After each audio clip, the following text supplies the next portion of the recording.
There's a fine art to making a city builder, especially one with a post-apocalyptic survival motif. Frostpunk is a stellar example, blending resource management and moral dilemmas into a somber package that isn't afraid to push you to the limit. It's hard not to think about it when you're considering New Cycle, Core Engage's survival city builder, especially with their setups. Instead of a global freeze, it's a solar flare wiping out most of humanity, and you're left to pick up the pieces. Rather than the generator, and outright survival of New London, being a focal point, your job is to improve life for those left behind, re-establish some degree of order, and carefully balance everything.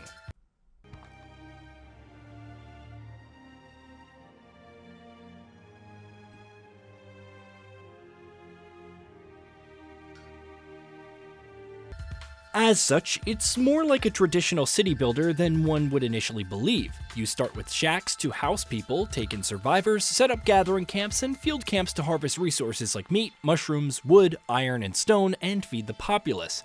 It just keeps spiraling from there. Your people will have more demands, like clothes and access to medicine, and different milestones can pop up, such as storing a certain amount of water and food. However, they can also come forward with dilemmas, whether it's to provide a day off every week or so, or asking you to keep satisfaction above a certain threshold. Fail and their morale is affected, which can occur even if you're not holding to their promises.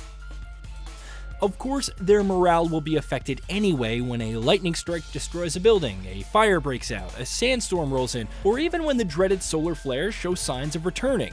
If they fall sick without access to health facilities, they die off, survive for long enough, and eventually a new cycle is unlocked, opening up new technologies and buildings to research and build. It all sounds typical and would be solid for its early access launch.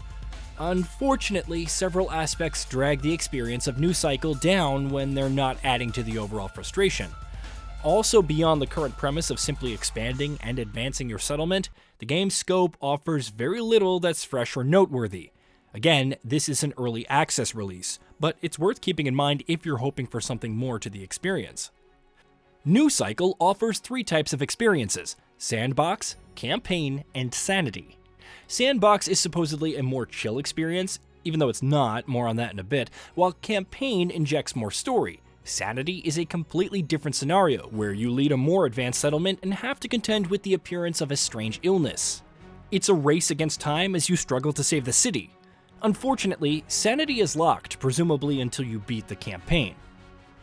When jumping into a playthrough, you can also choose different map types. Meadow is the cheery street, with 40% increased morale whenever spring rolls around, while Steppe has infertile lands that discourage agriculture, high temperatures, and scarce water. Regardless of the map type, resources will inevitably dry up, and you need to rely on the stockpile or alternatives to get you through the long winter. Sickness can also start spreading if your people don't have access to housing, clean water, or clothes, and by the time spring arrives, you may find yourself dealing with several dead. But don't worry, as strangers will come by and more adults will join the ranks, at least in theory. People are your main resource as you assign them to various tasks. Sure, they have needs and are the main backbone of the economy, but you don't feel particularly attached to them. It also doesn't help that most decisions don't incentivize the other choice when it comes to making them happy. Of course, you're going to select take more time to train workers into craftsmen, if it means higher chances of the latter being made. Except when you don't get any craftsmen and it feels just as worthwhile as taking less time with more risks of the training failing. Then there are the decisions with the illusion of choice. A destroyer may suddenly pull up into your harbor, a sight thought impossible in this post-apocalyptic landscape. However, not only do they have nothing to offer you, but insist that you help them. Refuse and they'll attack an empty space as a warning. Understandable, but then you must cede to their demands regardless. I can understand having to make such decisions under duress after a few people die, but being forced into it and giving up resources regardless is annoying. It's even worse when some random person with slaves shows up and you're forced to pay him off in materials to set them free. Why couldn't the entire settlement take him down? Why am I pretty much forced into the transaction? The difficulty and tuning, even in sandbox mode, is also skewed. Despite touting a more chill atmosphere, I still witness freshly made mines destroyed by a lightning strike within seconds of being built, high temperatures affecting morale, and a sandstorm further impeding the town's hope. Don't even get me started on dozens of citizens dying in one fell swoop due to sickness. The fact that medicine is so far down the research tree makes some sense from a historical perspective, but the occurrence and scale of sickness to this degree feels completely off balance. I understand resources like mushroom collecting drying up in the winter and reassigning workers to other tasks or giving them time off. However, when people start dropping like flies anyway, the micromanagement feels pointless.